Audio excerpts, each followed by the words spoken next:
Hi! ఈరోజు నేను కిచెన్‌లో ఏం చేస్తుంటాను, మార్నింగ్ నుంచి ఆఫ్టర్‌నూన్ లంచ్ వరకు అని చెప్పేసి ఒక చిన్న వ్లాగ్ అయితే చేద్దాం అనుకుంటున్నాను. సో, దానికి రిలేటెడ్ అనమాట. మాక్సిమం ఇన్ఫర్మేషన్ ఇవ్వడానికి ట్రై చేస్తాను. నేను ఏం చేస్తున్నానని చెప్పి. ఇవన్నీ కూడా మార్నింగ్ టిఫిన్ చేసి టీ తాగిన గిన్నెలనమాట. నేను స్నానం చేయడానికి ముందే అన్నీ క్లీన్ చేసేసి, తర్వాత స్నానం చేసి వచ్చిన తర్వాత ఇవన్నీ కూడా అరేంజ్ చేసుకుంటున్నాననమాట. సో మార్నింగ్ అంటే అన్నీ మామూలే కదా, అందరికీ తెలిసిందే. గిన్నెలు చదురుకోవడం, ఇల్లు తుడుచుకోవడం ఇవన్నీ కామన్గా ఉంటూనే ఉంటాయి. సో నేను కూడా అదే చేస్తుంటాను అనమాట. స్పెషల్గా చేయడానికి ఏమి ఉండదు కదా.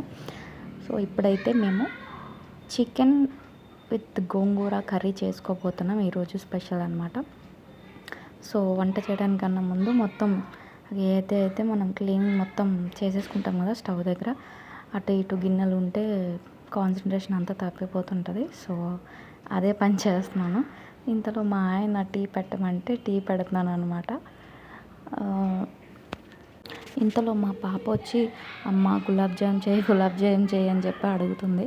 సో నేను ఇప్పుడు అవ్వదు, ఇప్పుడు చేయలేను, ఇప్పుడు కాదు, తర్వాత చేస్తాను, ఒక 1 అవర్ తర్వాత అని చెప్పి దాన్ని కన్విన్స్ చేయడానికి ట్రై చేస్తున్నాను. అసలు ఒప్పుకోవట్లేదు అనమాట. సో కొంచెం సీరియస్గా చెప్పాను, ఇప్పుడు అవ్వదు, అస్సలు అవ్వదు అని చెప్పాను అనమాట. సో అది ఇంకా అలాగే వెళ్ళిపోయింది. పిల్లలు ఏదన్నా అడిగారు అంటే అది ఖచ్చితంగా చేసే వరకు అస్సలు ఊరుకోరనమాట. చెయ్యమని పద్దాక బుర్ర తింటూనే ఉంటారు. సో అలాగనమాట. చేస్తానని చెప్పాను, కానీ ఇప్పుడు కాదని చెప్పాను అనమాట. మా పాపని కన్విన్స్ చేయడానికి నాకు చాలా టైం పట్టింది. అండ్ ఇది అల్లం అనమాట. మార్నింగ్ మామూలుగా టీ తాగేసాము, ఇప్పుడైతే అల్లం వేసి టీ పెడుతున్నాము నాకు, మా ఆయనకి. డేలో ఒక్కసారైనా అల్లం టీ తాగితే మంచిగా అనిపిస్తుంది. అంటే రొటీన్గా టీ పొడి, పంచదార అదొకటే కాకుండా కొంచెం అల్లం కూడా యాడ్ చేసుకుంటే డిఫరెంట్ టేస్ట్ వస్తుంది కాబట్టి కొంచెం మంచిగా అనిపిస్తుంది. సో ఇక్కడైతే నేను ఆల్రెడీ మార్నింగ్ టీ తాగేసాను. ఇక్కడ మా ఆయనకి పెట్టినప్పుడు కూడా నేను టీ పెట్టాను కాబట్టి కొంచెమే పెట్టుకున్నాను. సో ఆయనకి ఇచ్చేసి తర్వాత నేను కూడా టీ తాగేసాను అనమాట. ఈ సమ్మర్ ఏమో కానీ అసలు ఈ కిచెన్లో అస్సలు ఉండలేకపోతున్నామండి. ఈరోజు కొంచెం చల్లగా ఉంది కాబట్టి వెదర్ అంతా ఏదో అలా ఉండగలుగుతున్నాము. మామూలుగా అయితే అస్సలు కిచెన్లో ఒక 10 నిమిషాలు కూడా నిలబడలేమన్నమాట, అంత వేడిగా ఉంటుంది. అందులో అపార్ట్మెంట్స్ అంటే ముందే వేడిగా ఉంటుంది.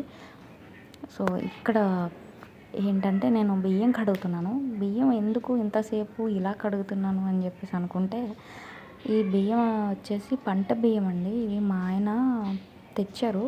అంటే మిల్లు ఎక్కువ పాలిష్ చేయకుండా ఉండే బియ్యం అనమాట. సో ఇది ఏంటంటే ఇందులో ఫస్ట్ టైం ఈ బియ్యం తెచ్చినప్పుడు నేను వండితే ముద్దకు ఒక రాయిలాగా, ఒక గ్లాస్కి ఒక 20 రాళ్ళు ఉంటాయేమో నాకు తెలియక నేను గబగబా వండి పెట్టేశాను. ఫస్ట్ ఆయనకే రాళ్ళు వచ్చినాయి అనమాట. మనం ఎవరికైతే వెళ్ళకూడదు, ఎవరికైతే డిస్టర్బ్ అవ్వకూడదు అనుకుంటామో వాళ్ళకే ఇవన్నీ జరుగుతుంటాయి. ఇవన్నీ న్యాచురల్. ఆ తర్వాత రోజు నుంచి నెక్స్ట్ టైం నుంచి నేను ఇలాగ గాలిస్తున్నాను. గాలించడం అంటే ఇది నేను మా అమ్మమ్మ దగ్గర చూసి నేర్చుకున్నాను చిన్నప్పుడు. అప్పుడు ట్రై చేయలేదు, ఇప్పుడు అది యూజ్ అవుతుందన్నమాట. సో ఇలా చేయడం వల్ల ఏంటంటే రాళ్ళన్నీ కూడా అడుక్కుండిపోతాయి. మంచిగా బియ్యం అంతా కూడా, మంచి బియ్యం అంతా కూడా మన చేతిలోకి వచ్చేస్తుంది అనమాట. ఈ ప్రాసెస్ చేయడానికి నాకు 10 to 15 మినిట్స్ పడుతుందండి. అసలే కిచెన్లో ఉండలేము అంటే ఇదొకటి, మళ్ళీ దీనికి 15 మినిట్స్ పడుతుందంటే అసలు ఊహించుకుంటేనే ఆహా, అసలు ఉండలేము అసలు కిచెన్లో ఈ సమ్మర్లో. కానీ తప్పదు కదా, ఎప్పుడైనా మన ఆడవాళ్ళకి ఇవన్నీ కామన్ కాబట్టి. సో తప్పదు, మనమే చేసుకోవాలి. చూడండి, లాస్ట్ ఆల్మోస్ట్ వచ్చేసింది, అయిపోవచ్చింది. నిజంగా ఎన్ని రాళ్ళు ఉన్నాయి చూడండి. ఇవన్నీ మనం అన్నంలో కలుపుకొని తింటే ఇంకేమన్నా ఉందా, పళ్ళన్నీ విరిగిపోతాయి.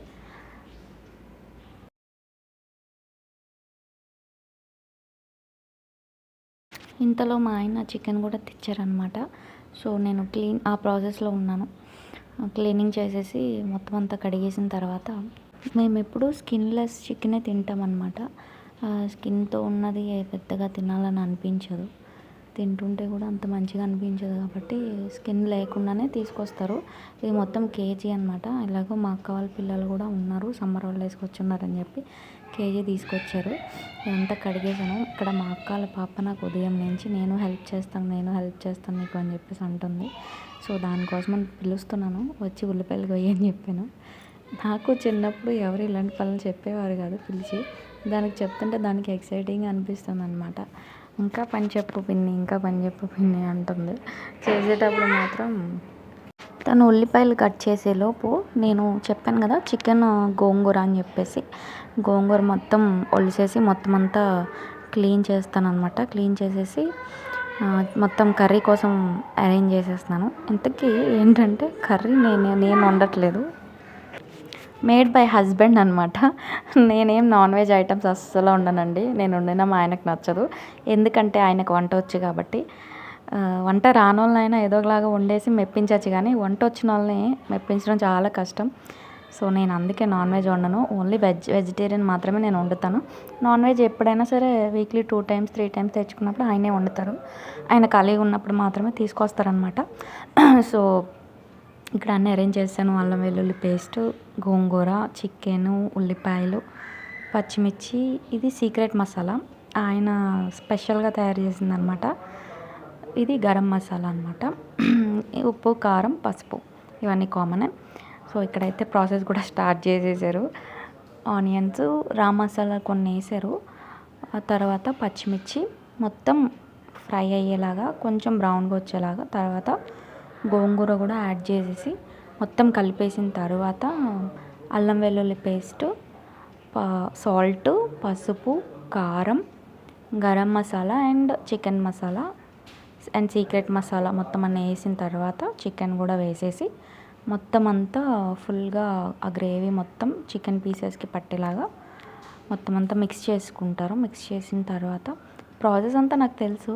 నేనే అన్నీ ఎంతెంత క్వాంటిటీ కావాలి ఏంటని అరేంజ్ చేస్తా, కానీ నేనైతే అసలు వంట చేయను. అదే నాన్ వెజ్ ఐటమ్ అయితే అసలు వంట చేయను.